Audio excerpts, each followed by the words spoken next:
Kritikal ang kondisyon ng usa ka lalaki nga nailhang usa ka Andres Argeles human mapusilan sa responding pulis adlong Biyernes sa Butuan City, Rizal Park. Human ang pipila ka oras, hikabsan kinig kinabuhi. Layog na sila sa armas niya, layog. Tumba dyan ang isa, tumba. Kung magtumba, narito isa ka pulis dyan, mo ito yung nakaigo sa iya. Natumba na to isa ka pulis diya? Tumba na. Layog na sila, tumod na isa ka pulis niya. Sa investigasyon sa kapulisan, girespondihan sa duha ka pulis nga sila PO3 Philip Tan ug SPO3 Elacion ang kagubot sa Rizal Park. Si Argeles ang gitudlong nagpasiugda.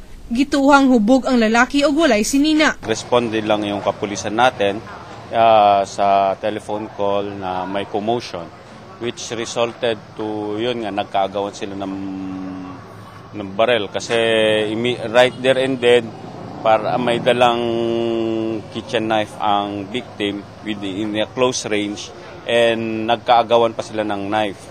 Yun, isa rin na result nun na wound yung isang sa pulis natin, si PO3 Tan. Nakaangkon og mga samad pinusilan sa lawas si Argeles samtang samad dinunggaban usab ang naangkon ni PO3 Philip Tan. Sa pagkakaroon ipailawom sa eksaminasyon ang mga armas sa duha ka pulis. Actually, hindi namin sila gi-restrict pero subject for examination yung issued firearms nila. Actually, SOP yan.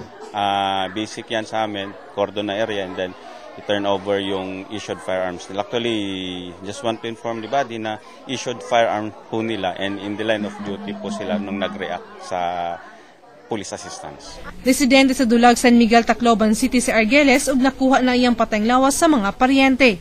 Charmaine Nawitan, Patrol sa Caraga.